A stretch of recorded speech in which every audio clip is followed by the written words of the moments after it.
So, hi everybody. I am here today with Heather Lowery-Kappes. She is one of the career advisors at the University of Waikato. Heather, if you could just tell us a little bit about yourself and your role. Sure. So, as I said, my name's Heather. I work for the University of Waikato as a career development advisor. So, my role is to help all the students find that dream job and that pathway towards it, and then help them to navigate the different tools and things that they need to use in order to get that job. Cool.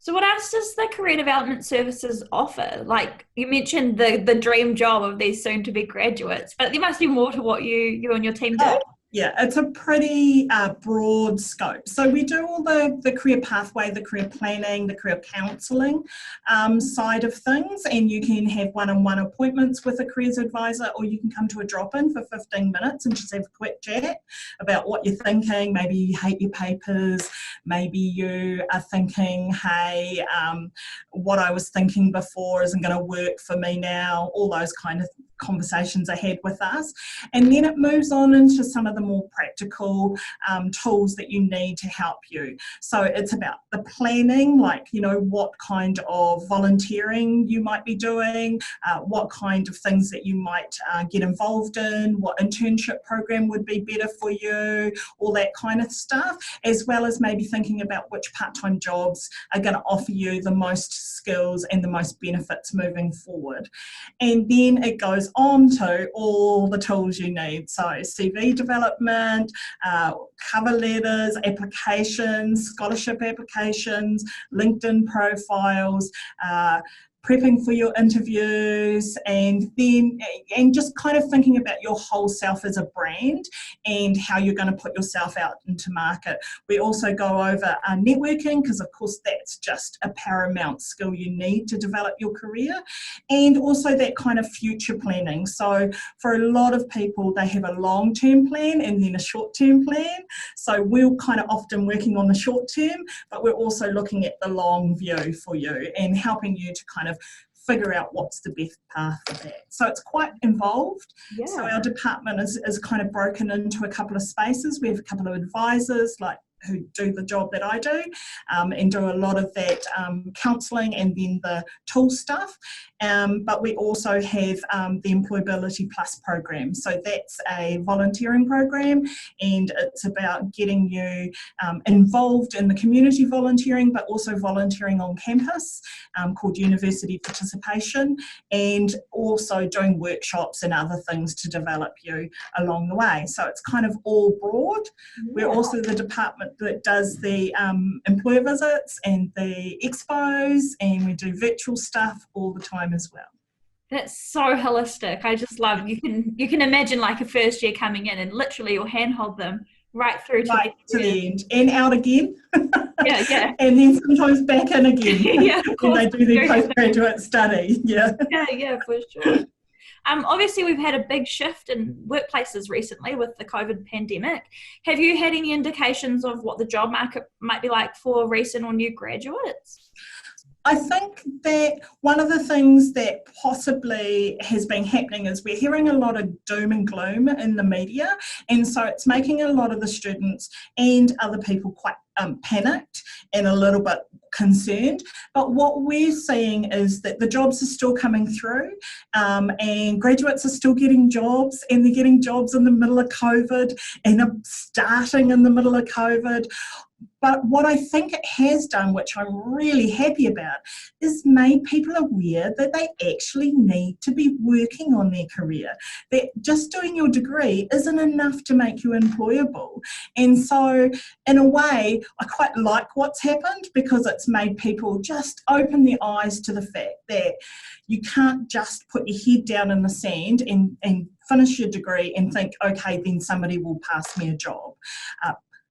Getting the job you want and getting the kind of career that you would like takes planning and takes a little bit of effort from you. Yeah, definitely. I think you'll probably find people would more likely reach out to you at this time as well. We've been pretty busy online. all the way through, and we still are. But so what I'm seeing is I've only seen one cancellation for a graduate opportunity. It was an internship, and they were the winter clerkships for law, and obviously that was because they were for kind of now, and things were a little bit volatile to, for them to do. All the graduate roles have still rolled through. I'm still seeing jobs come in. I've still had jobs come in and posted them online for part-time jobs during the pandemic. So we're not seeing a downturn in jobs. I think obviously there are certain industries that are really affected, but the university isn't heavy into hospitality or aviation. So, a lot of our graduates aren't going to be affected. They may be affected if those were the kind of spaces they wanted to go to. And it's about just, okay, now I need to plan to maybe pathway a different way and then come back to it later on in my career. Yeah. Oh, that's awesome. Is there anything that students or graduates need to do to get noticed for shortlisting for interviews, particularly now, but obviously long-term for their careers as well? Yeah, we're selling the same message we've been selling all along. You got to get out there and network, guys. You can't just stay in your own little circle or your own bubble. Other people need to know you outside the bubble that you're in. So one of the things that you need to do is get involved in your associations on campus, join EPP and do some volunteering and get that out there into the public.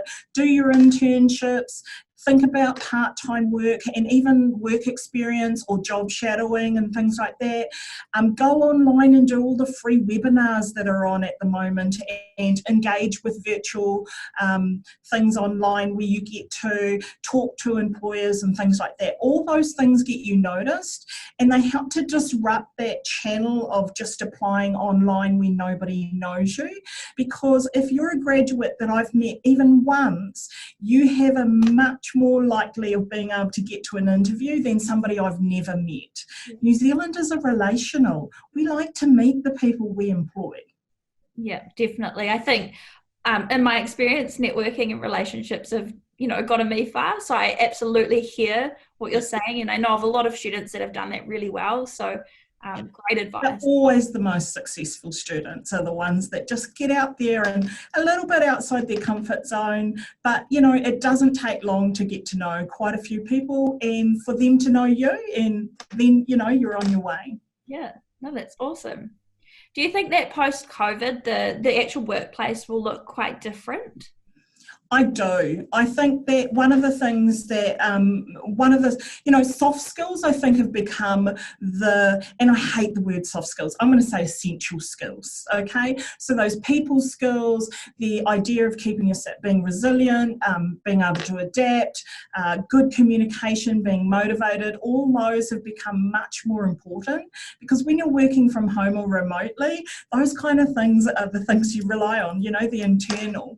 And I think they're going to be much more important to employers moving forward.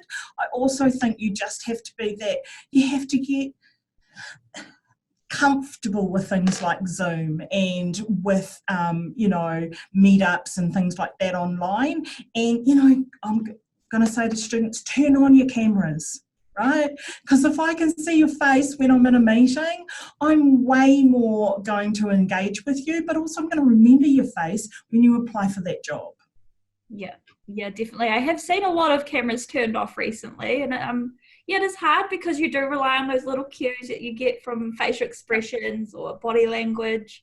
Yeah, especially if you're in a networking or you're in an employer engagement kind of space where maybe they're doing a virtual thing. Turn on your camera. You'll be one of the 10 with your camera turned on, and they'll remember your face when you go to apply for their jobs. Yeah, for sure.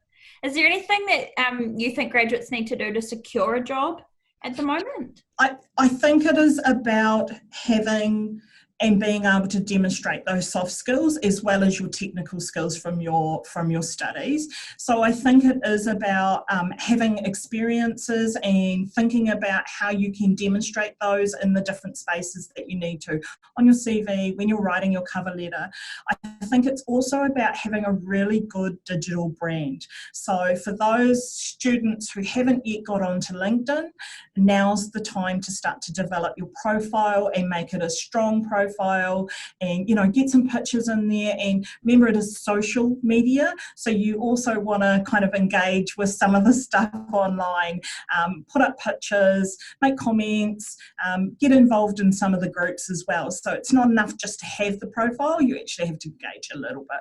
But once you've got a profile, 15 minutes a week can keep you engaged in LinkedIn and make it easy for people to find you.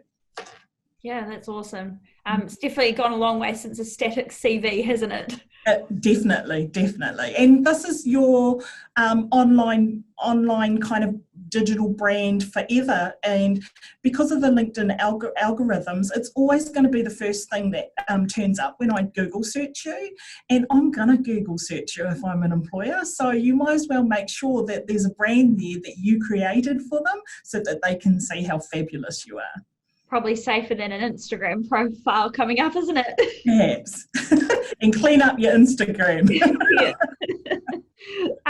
So I guess just lastly, kind of what pointers would you give a graduate or a student who's been unsuccessful, and they're trying to get a job or an internship?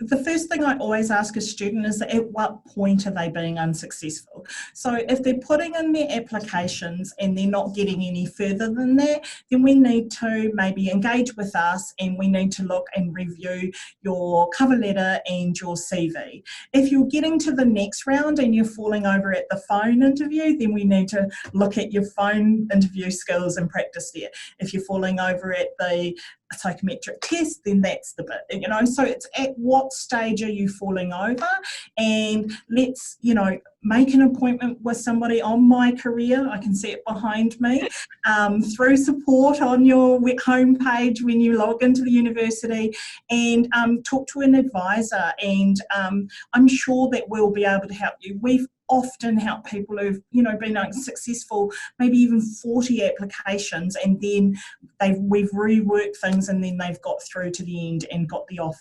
Also know that in this climate, when we've got so many people applying, so many people from not just the university but people who've lost jobs in other industries, that you will probably not get the first job that you apply for.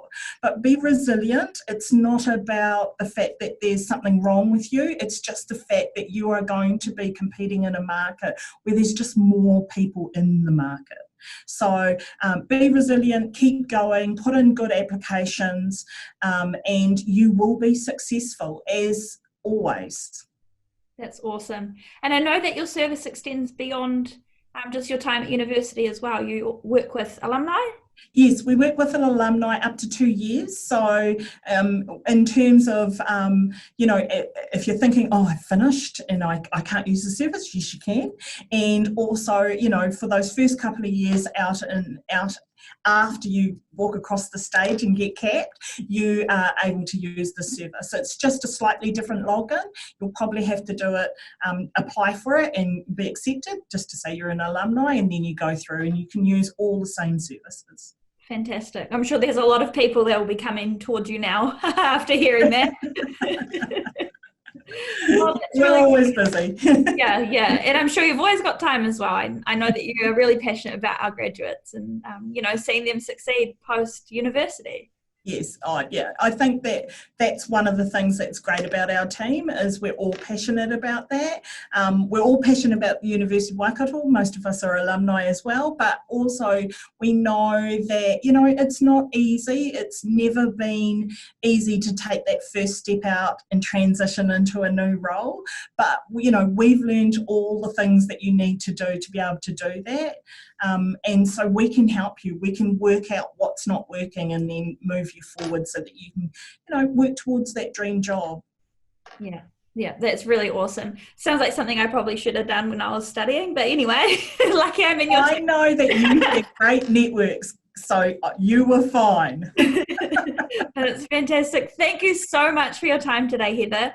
I'm sure a lot of our grads and our current students are going to learn a lot from this. And yeah, like I said, I'm sure they'll be ringing you, knocking on your door.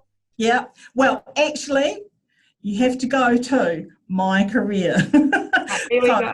Under support, university homepage, then you just click through and it's single sign-on, and you can use the service, you can make appointments, you can see when workshops are, all the things, drop-ins, you can get resources, there's jobs in there too, there's everything you need, and you can apply to join EPP if you're a current student. And that means you can if you've been doing volunteering and university involvement and stuff like that prior, and then you log in your third year and decide to join, you can back do all those things and get them on your transcript. If you're an alumni, you just need to go to our webpage and there's a click button for alumni to sign up. Fantastic. All right. So everyone hear that? You need to go to My Career and look up all the different things that Heather has on offer. Thanks. All right. Thanks, Heather. We'll leave it there. It was so good to talk to you, and we'll catch up soon.